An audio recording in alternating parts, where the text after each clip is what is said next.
नमस्कार। मैं एस्ट्रो ज्ञानी एक नई जानकारी के साथ आप लोग के समक्ष फिर प्रस्तुत हूँ। दोस्तों, अब की भाद्रपद मास में हमें भगवान शिव की कृपा से शनिदेव को प्रसन्न करने के दो अवसर प्राप्त हो रहे हैं। एक अवसर हमें पूर्व में प्राप्त हो चुका है और एक अवसर हमें परसों प्राप्त होने वाला है, अर्थात 18 सितंबर को।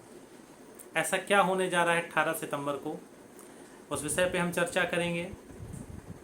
उसके पहले एक जानकारी मुझे लगता है जो आप लोग को ज्ञात होनी चाहिए, वो मैं आप लोगों को बता देता हूँ। दोस्तों, आप ही सभी लोग जो मुझसे पुराने जुड़े हैं और जो लोग नए इस परिवार में जुड़ते जा रहे हैं, वो सब जानते हैं कि मेरा फेसबुक पेज है और मैं उस पर अब लाइव आने जा रहा हूँ बहुत जल्दी। यूट्यूब पर जो कार्यक्रम मेरा चल रहा है ये ऐसे ही चलता रहेगा, इसकी कार्यप्रणाली में कोई भी बदलाव नहीं होगा, परंतु मैं अब पत्रिकाओं का विश्लेषण फेसबुक के माध्यम से भी करूंगा। अर्थात मुझे जिन लोगों के कमेंट नित्य प्राप्त होंगे, मुझे जो लोग लगेगा कि वो मुझे रोज़ सपोर्ट करते हैं, रोज़ मेरी वीडियोस को देखते हैं, उन लोगों के जीवन से जुड़ी समस्याएं मैं व्यक्तिगत रूप से भी सुनूंगा और उनकी कुंडली का विश्लेषण भी करूंगा, जो कि पूर्णतः निःशुल्क होगा। उस कुंडली का कोई भी चार्ज ऐसे लोगों से नहीं लिया जाएगा। तो दोस्तों, मेरा और आपका संबंध बहुत मधुर होने जा रहा है। एक छोटे से प्रयास के माध्यम से एक कमेंट आपको मुझे और मेरी टीम के और करीब ला सकता है और ये संबंध बहुत मधुर होंगे। दोस्तों, 18 सितंबर को भाद्रपद में प्रदोष व्रत पड़ने जा रहा है। पंचांग के अनुसार एक मास में 2 प्रदोष होते हैं, एक शुक्ल पक्ष का और एक कृष्ण पक्ष का। अब की जो प्रदोष पड़ने जा रहा है दोस्तों, वो शनिवार को होगा, इसलिए इसे शनि प्रदोष कहा जाता है। इसके पूर्व में एक प्रदोष पड़ा था 4 सितंबर 2021 को, वो भी शनि प्रदोष था।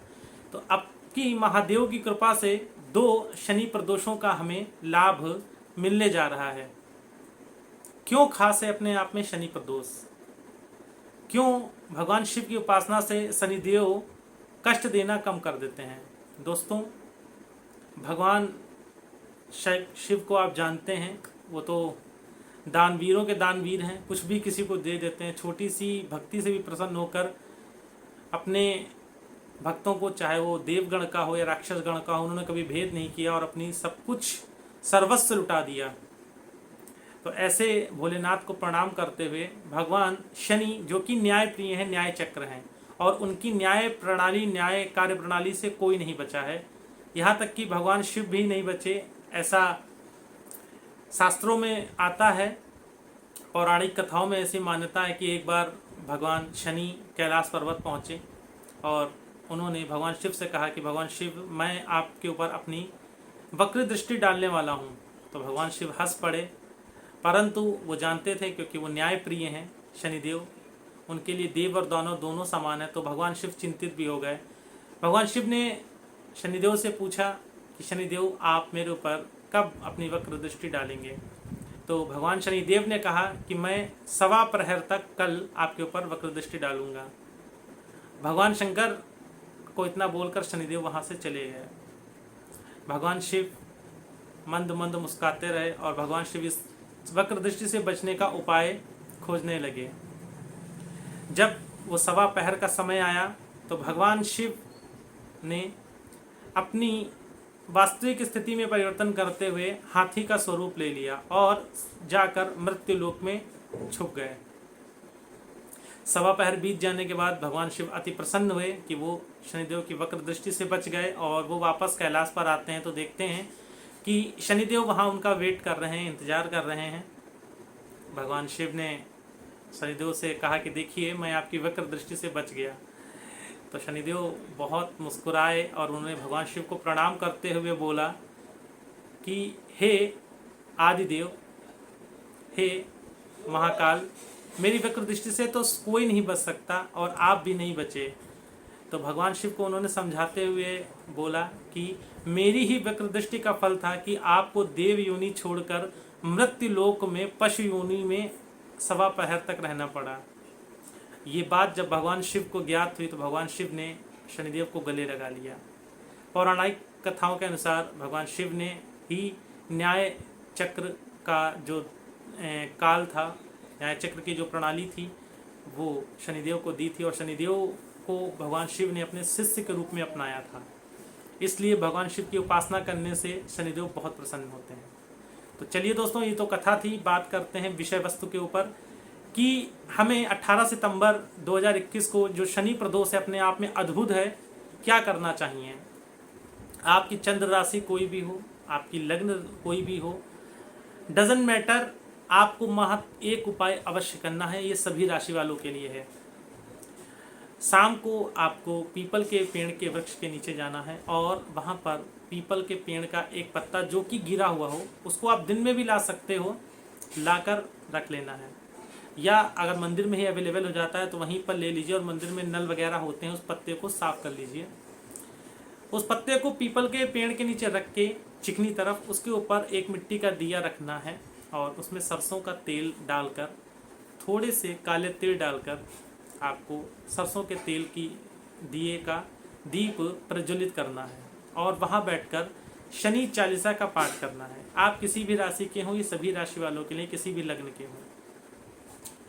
किन लोगों को ये उपाय विशेष तौर पे करना है?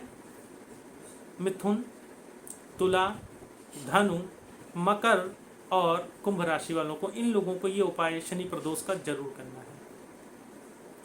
दोस्तों, अगर आप शनि प्रदोष में, आपको शनि की कोई दिक्कत चल रही है, जन्मांक में शनि नीच का बैठा है अर्थात मेष राशि में बैठा है, या शनि राहु के साथ श्रापित दोष में है, या शनि की कोई भी दिक्कत है, तो आप किसी विद्वान से सलाह लेकर आप अगर काले तिल से भगवान शिव का पार्थिव बनवाकर रुद्राभिषेक करवाते हैं, आपको बहुत ही ज़्यादा सफलता मिलती है। और उन्हीं काले तिलों से अगर माँ भगवती का यज्ञ किया जाए तो भी आपको बहुत सफलता मिलती है। शनि के कष्टों में बहुत हद तक छुटकारा आ जाता है।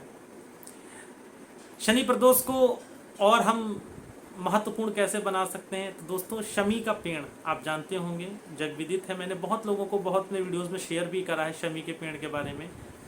शमी के पेड़ की कुछ पत्तियां लेकर आप प्रदोष काल में अर्थात शाम के समय भगवान शिव के मंदिर में जाके आप शमी की पत्तियां या शमी का फूल, दोस्तों अगर शमी का फूल आप अर्पित करते हैं तो कहते हैं 1000 बेलपत्र चढ़ाने के बराबर फल प्राप्त होता है। तो उस शमी के पेड़ के फूल को आप भगवान शिव को शाम को अर्पित कर दीजिए। या शमी की पत्तियां आप प्रदोष काल में भगवान शिव को अर्पित करते हैं तो बहुत ज़्यादा शनिदेव प्रसन्न होते हैं, क्योंकि अगर गुरु प्रसन्न है तो शिष्य भी अवश्य प्रसन्न होगा। भगवान शनि की कृपा आप पर बरसेगी। आपकी कुदृष्टि, अपनी कुदृष्टि वो बहुत हद तक आप पे कम करेंगे, आपके जीवन में आ रही ऑब्स्टेकल्स को कम करेंगे। दोस्तों, अगर जन्मांक में शनि बिगड़ जाए तो ज्योतिष शास्त्र कहता है कि शनि जिसको बना देता है उसे कोई मिटा नहीं पाता, और शनि जिसका मिटा देता है उसे कोई बना नहीं पाता। मैंने बहुत से ऐसे लोगों की पत्रिकाएं देखी हैं और आप लोगों को भी विश्लेषण करने में बताऊंगा जब ऐसी पत्रिकाएं आएंगी। मैंने बहुत से ऐसे लोगों को देखा है जिनको शनि नीच का बैठा था या शनि राहु के साथ बैठा था। उनके हाथ में वर्तमान में उनकी जब महादशाएँ अच्छी चली तो उन्होंने बहुत तरक्की देखी, बुलंदियों को छुआ, और वर्तमान में समझ लीजिए बस हाथ में कटोरा ही है। ऐसे मैंने बहुत से लोगों को देखा है जिनको शनि ने बर्बाद भी किया है। परंतु शर्त, बर्बाद उन्हीं को करते हैं जिनके कर्म अच्छे नहीं होते हैं। वरना वृश्चिक की 7.5 चल रही थी जब नरेंद्र मोदी जी प्रधानमंत्री बने थे, तो शनि अच्छे फल भी करता है, हमेशा नेगेटिव ही नहीं करता। बस शनि के कार्य प्रणाली को समझना होगा।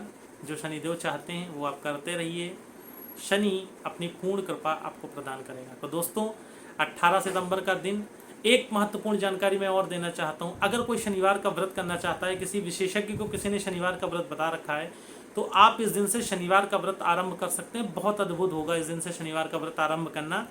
और शनिवार के दिन काले कपड़े जरूर पहनने चाहिए अगर आप शनि का व्रत करते हैं। बाकी मैं एक वीडियोस की सीरीज़ लेकर आऊँगा जिसमें मैं हर दिन के व्रत के अनुसार बताऊँगा किन लोगों को करना चाहिए, कैसे करना चाहिए। तो दोस्तों, अगर जानकारी अच्छी लगी तो प्लीज़ चैनल को सब्सक्राइब करिएगा, वीडियो को लाइक करिएगा, चैनल को सब्सक्राइब करिएगा और वीडियो को शेयर करना मत भूलिएगा। आपके एक शेयर से अगर किसी का भला होता है तो आप भी पुण्य के भागीदार होंगे। साथ बना रहे, प्रेम बना रहे। जय भोले, जय श्री राधे।